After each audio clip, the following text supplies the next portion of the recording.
So hello once again I'm back. र यो मैले अरू कसैसित नै आफ्नो फ्युचर सेल्फसित कुरा गर्नको लागि खास यो भिडियोहरू बनाउँदैछु। मैले my future self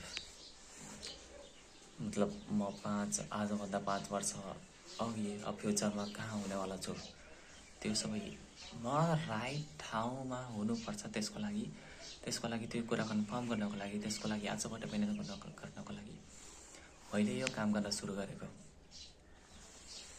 actually the thing is मैले आफ्नो फ्युचर अन्धकारमा देख्छु।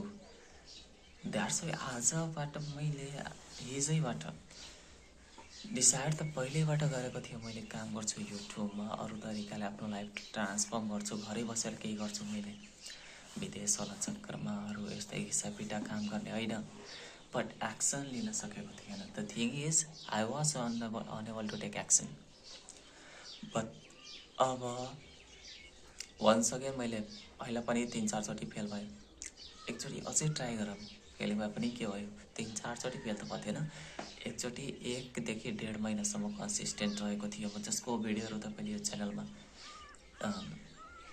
तपाईँले किन भन्दैछु, कसैले हेर्छ र यो video? Okay, let's see someone is watching this video.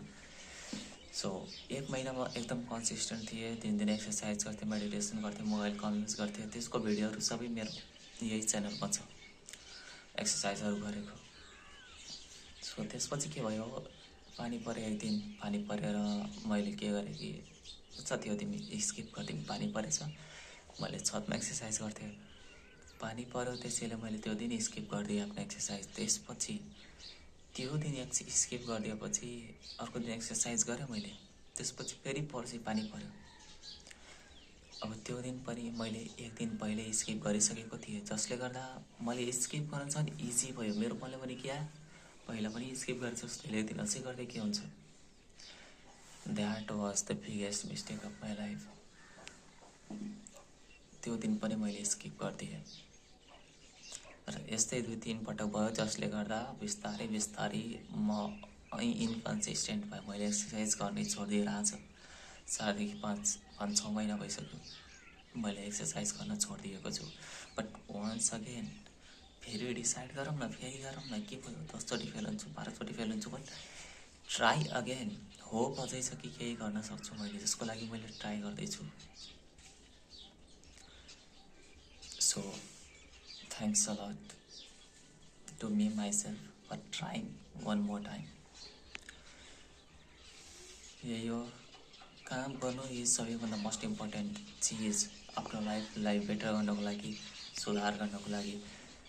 त्यही हो, आजभन्दा 5 वर्ष अघि म कहाँ हुनेवाला छु, म आफूलाई राम्रो ठाउँमा देख्न चाहन्छु। एकदम फुल सेटल, हातमा राम्रो मोबाइल, राम्रो घर, राम्रो गर्लफ्रेन्ड या वाइफ, यो सब चाहन्छु मैले। त्यसको लागि आजबाट काम गर्नुपर्छ। काम गर्नु इज मोस्ट इम्पोर्टेन्ट थिङ।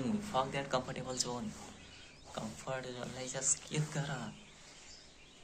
जब लाग्छ तिमीलाई काम गर्न सक्दैन, तब काम गर। हेर, मलाई पनि आज लागिरहेको थियो कि मैले काम गर्न सक्दिनँ, उठ्न सक्दिनँ। फेरि मेरो मनमा त्यही इन्कन्सिस्टेन्टको भावना आउँदै थियो। बट मैले सोचेँ आज इन्कन्सिस्टेन्ट भयो भने भोलि पनि हुनपर्छ।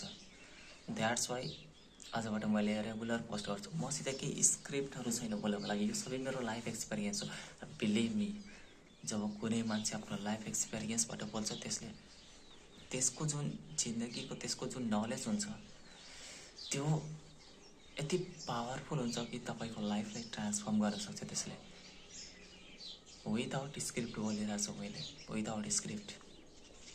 सबै लाइफ एक्सपिरियन्स हो, मैले भोगेको कुरा। 5-6 वर्ष पुगेर बसेछु मैले पनि। वेस्ट भयो मेरो 3-4 वर्ष यसकै चक्करमा। कलेज पनि छोडेँ, प्लस केही गर्न पनि सकेन।